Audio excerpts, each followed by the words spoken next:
Lokalna samouprava opštine Žitište je u okviru lokalnog akcionog plana za zapošljavanje uz podršku Pokrajinskog sekretarijata za rad i zapošljavanje obezbedila priliku za stručno usavršavanje 9 mladih ljudi sa teritorije opštine. U ovoj akciji podršku su pružili Dom zdravlja Žitište, Sitoprint, Mrkšićevi salaši, DOO Sins, u kojima su ovi mladi ljudi dobili priliku i mogućnost za zasnivanje stalnog radnog odnosa. Doktore Lodi, Dom zdravlja u saradnji sa lokalnom samoupravom putem lokalnog akcionog plana za samozapošljavanje i na ovom projektu je obezbedio za 2 mladih ljudi stručnu praksu. Recite nam šta će ti mladi ljudi raditi i koliko će dugo biti kod vas na stručnoj praksi? Pa evo, kako ste čuli, to će biti 6 meseci i plus 1 mesec za polaganje te stručne prakse.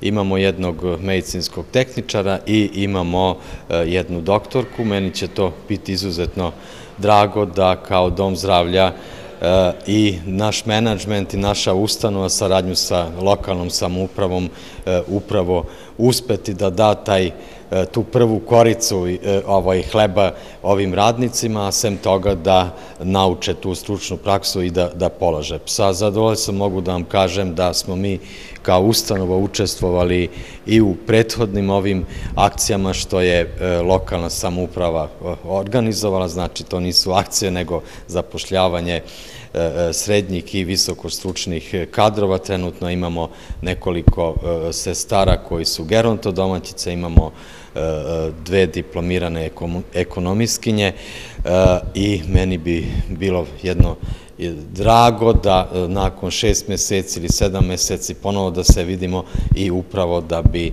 uspeo da zadržimo ove kadrove. Na taj način bismo mi puno pomogli u razvoju naše opštine.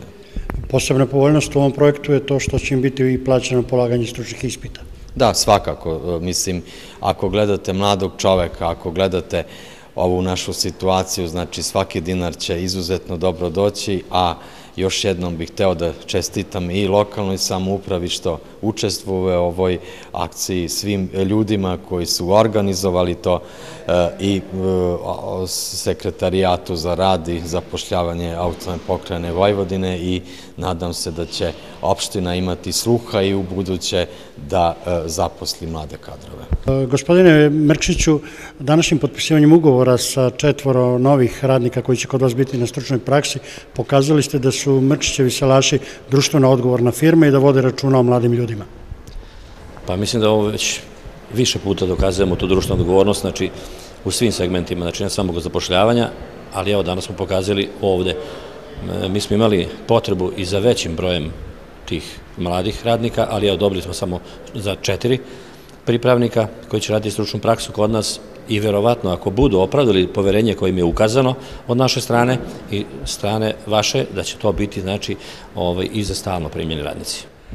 Ono što je posebno interesantno, sve su to mladi ljudi koji tek počinju da rade, odnosno kod vas će sticati ta osnovna znanja u društvenim radnim organizacijama.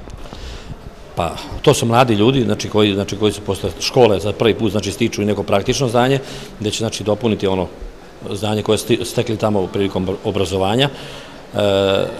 Mi planiramo da što više mladih ljudi zaposlimo u toj sredini, uglavnom zapošljamo iz ta 4 naseljena mesta, znači Srpski Novi Tebe, imamo dečka jednog iz Ketina i primali smo iz Međe. Tako da trudimo se da zadržimo život u ta 4 naseljena mesta, to nam je cilj prevashodno, znači život u tim mestima koji su na samoj granici. Gospodine Mandiću, i vaša radna organizacija SIN se uključila u projekat lokalne samouprave i putem akcionog lokalnog plana za zapošljavanje zaposlili ste nova 2 radnika. Hvala.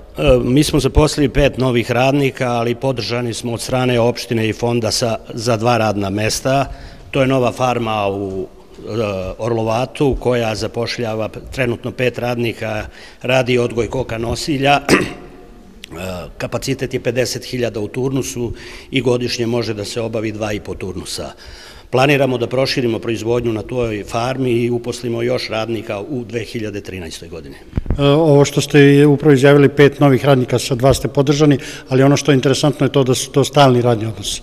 Radnici su primjeli u stalni radni odnos, ugovor je potpisan na 24 meseca, ali radnici će ostati da rade trajno. Gospođica Jankuc, nakon završenog fakulteta, lokalna samouprava je preko akcionog lokalnog plana za zapošljavanje pružila mogućnost da stručnu praksu odradite u Domu zdravlja Žitište. Šta ovo znači za vas? Pa naravno da znači nova šansa i veoma sam im zahvalna na ovoj prilici što su ukazali, što su se pokazali da žele da nam pružaju takve nove šanse. Posebna povoljnost ovog ugovora je to što će vam biti plaćano polaganje stručnog ispita. Jeste, da, to sam pročitala i da, i to će nam biti plaćeno.